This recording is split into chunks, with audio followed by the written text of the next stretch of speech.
All right. Karibu sana. This is our second segment of Worship Unveiled, and we are having a very constructive discussion over here.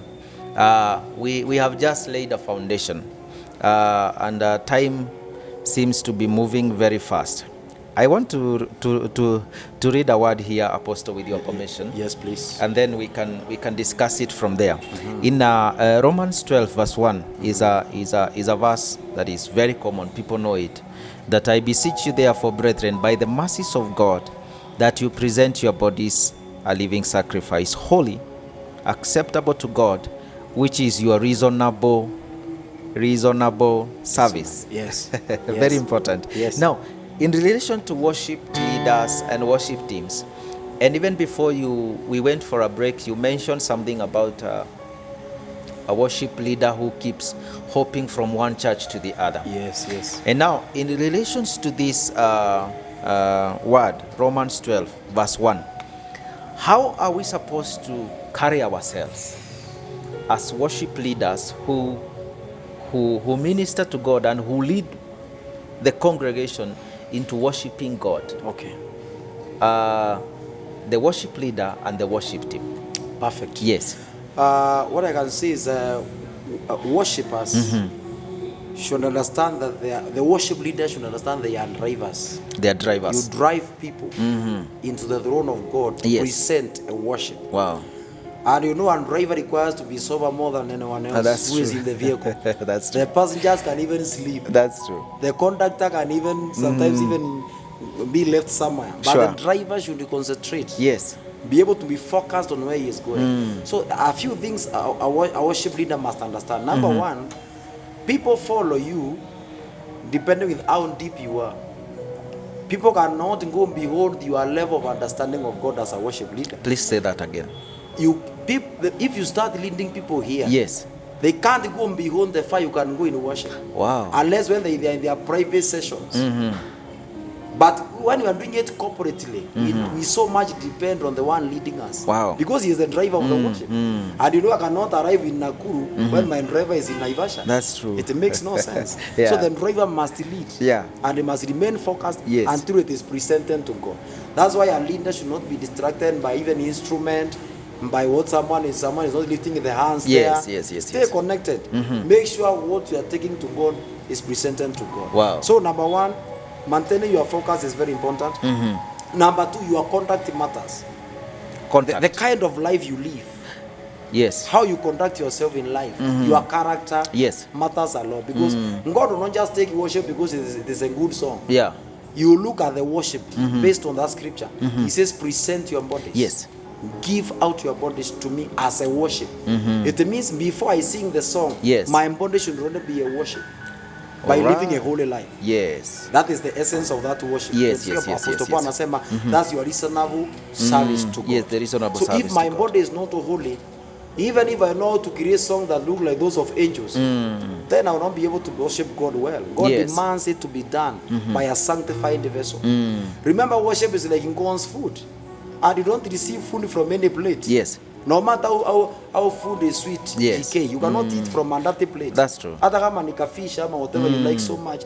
Kama sahani haijaoshwa, utakataa hata kama chakula ni nzuri. Yeah. So God may want the worship, but the worship also matters. Yes. God checks even the worshiper. Yes. He wants you before your songs.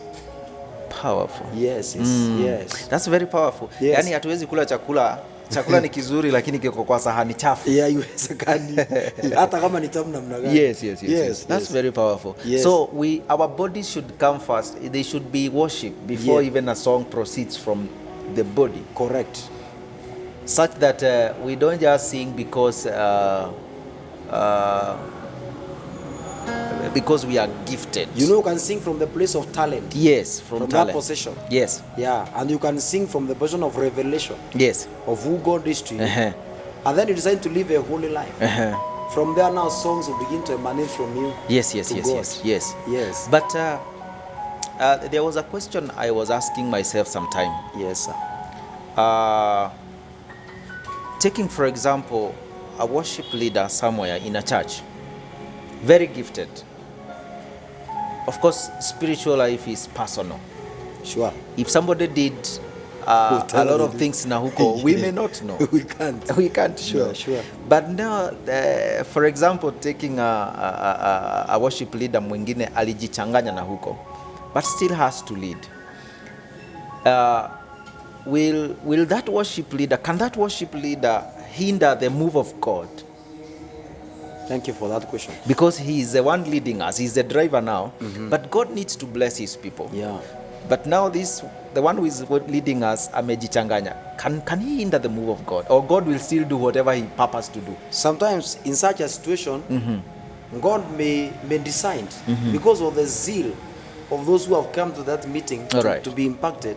Sometimes God goes beyond us. All right. If God depends on our qualification and our ability, he may not touch the world. Yes. He uses imperfect vessels. That's it. That does not mean that's an excuse for us to live the kind of lives we want to live.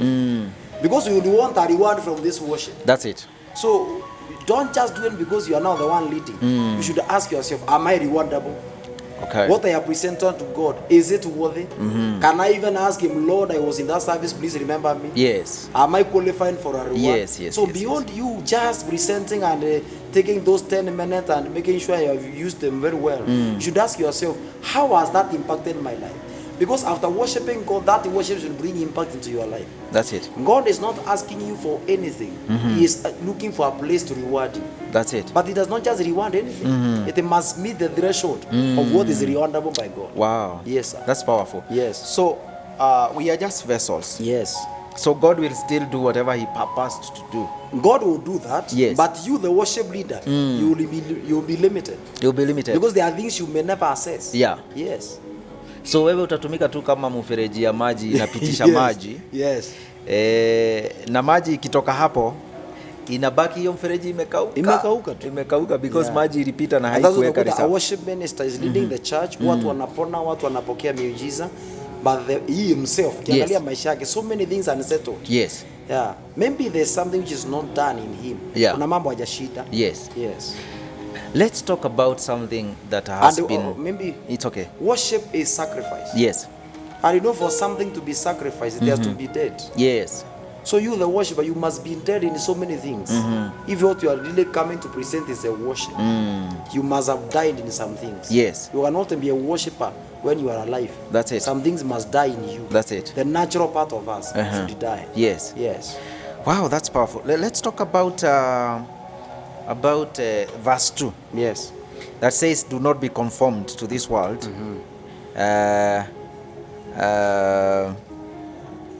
There is a version that says, I wanted that version that says, to the patterns of this world. There is a pattern that seems to be trending. Worship leaders, they are chasing after fame na kujulikana, likes and followers, subscribers. Yeah. Now those subscribers and followers zimezaa a lot of invitations. A worship leader is here, tomorrow is there. The other time, hata wengine hawamalizi service, wanagawanya, wanasema I'm here for that minute, I'm going to minister somewhere in that minute. What would you say about that trend, Apostle? I would say, if we fail to define worship first, yes, we'll make a mistake. Yes. When now promotion begins to come. Yes. Because when God promotes you, obviously He will open opportunities for you. Yes. But if the definition was wrong of what you are doing, then you'll be wrong all through. Okay. Yeah. So the definition must be correct. I'm doing all this. Yes, I'm busy. I'm here. I'm there. But what am I doing? What is the essence of what I'm doing? Yes. I'm presenting something to God. I'm presenting a sacrifice of adoration, of thanks to God. Yes. If that one is not there, then it is senseless even to move from one place to another. I would encourage us to understand first of all what is to worship God. Wow. And then from there, we also bring in the balance of you are still a child of God, even though you are a worship leader. Yes. You should also be controllable. You should be rude. You should be under someone. Yes. You should be asking for sometimes even a chance to go and lead. And other times you decide to sit down. Yes. You are just like any other person. Even a preacher should sit down and listen to other preachers. Yes. So even a worship leader should also sit down in church. Na hata imba, si lazima uende mahali utashika mic hiyo siku. Si lazima. It's very important. It's very important. And then mambo ya popularity, God can make you popular without the likes and the rest. That's it. Don't have tensions like so ameenda mbele yangu amenipita sasa yeye likes zake ni nyingi kuliko zangu. God is able to take you there. Yes. Be faithful in your path. Yes. Don't be carried away. Yes. And anybody can be famous. And the anointing is not determined by the number of subscribers not and really. the likes and followers you Not have. really. Yes. And even all this God will give you, but you must do things in His way. Yes. Follow His pattern. Yes. That's very important. Yes. And you talk something about being under somebody. Yes. Please help worshipers and worship leader. Why it is important to be under somebody, a spiritual cover, a spiritual father, somebody you can be accountable to. Kindly help us on that. Number one, the reason why you need a father, a father or someone above you spiritually, Yes. is because of your spiritual nourishment.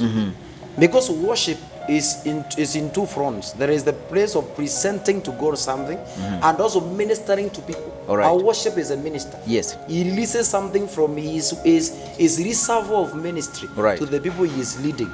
Utakuta sometimes you are worshiping, kuna watu wanapona, kuna watu wanapokea restoration. Yes. Watu upendo wa Mungu unarejeshwa. On the process unakuta you become more empty Wow. as you worship. So you need that time where you sit down also and you are refueled. Kama vile gari inafanyiwa, you are refueled again to be able to serve. That's number one, very important. Number Very two, important. worship is warfare. Because the devil would want to be worshipped the way God is worshipped. You see Satan telling Jesus, bow to me, I will give you all these things. So every time you are worshiping God, you are trying to counter Satan. All right. Because he's trying to look for dominion on earth. That being the case, he'll try to attack you. So you need someone above you who keeps praying for you, who can sensitize you in case something is not okay. Yes. Sometimes pray for your journeys, someone you can go to. Number three, a worshiper should also have someone he can refer to. Like when you need like correction, you need to ask a question. Unasikia there's a place you are weighing down by some things, some challenges. Don't die there. Yes. You know you can go so high. Mpaka ufike mahali when challenges come unakuta mpaka unafika mahali unakuta wengine hata wana commit suicide. Pressure inakuwa mingi. Yeah. Mambo yake yametoka, watu wanamuongea, anashindwa kupata someone who can help him know the right direction to Yes, take. yes. So you need someone who can sober you up and tell you, hey, go back to this. Yes. Akwambia hapo umeenda sana, you need to come back. Yeah, sit down. But the trend that is there ni kwamba many worshippers don't seem to buy that idea. What are the dangers of all this? If you choose to be freelance, let me use that word, freelance. Nasa kusema I'm not under anybody. You will be prone to danger. Yes. Because nimesema worship was warfare. Yes. There is a lot of fighting. So kama JK umewahi notice in a meeting the most interesting time shetani anapenda hata kukata hata flow ya vyombo wakati wa sio injili sana. That's it. Wakati kigosho inataka kuwaka, nasikia ndio mixer imeharibika, mara stima ndio imepotea. Ni kwa nini hapo ndio shetani hataki tufike? Hataki sifa ya Mungu ifanywe duniani. Because ikifanywa duniani utawala wa Mungu unaendelea kuwa more powerful. So angetaka ku distract worship. And the best way you can do is to attack this worship. Yes. And that's why it's going to be having someone above you for your preservation. Yes. Yeah, we need you for many days. Don't just sing for 2 years and then you are attacked by the enemy. Yes. It's going to be covered. Very important. And what is it is important to have somebody who is covering you. Yes. And what is the significance of distance with this person? Some people will tell you my spiritual cover is in America. Yeah. And while he's in Kenya. They have never met. What is the importance of this proximity and with your spiritual cover? You know, yes. It's good to learn from many people. Yes. But you cannot have many fathers.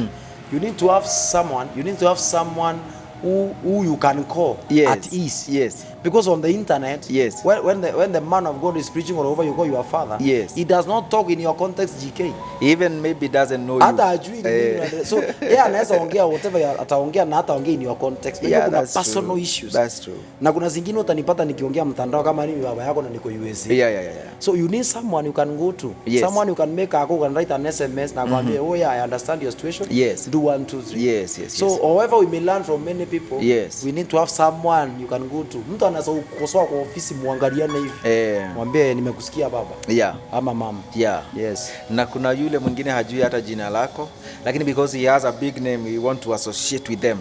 My spiritual cover is so and so in America because he is known. Yes. And he's very dangerous. Wow, this is very getting interesting. Now we want to deal to touch on something, the destiny killers for worshippers and ministers. I want us to get into that when we get back after this short break. Please don't go anywhere. We are coming back after this short break.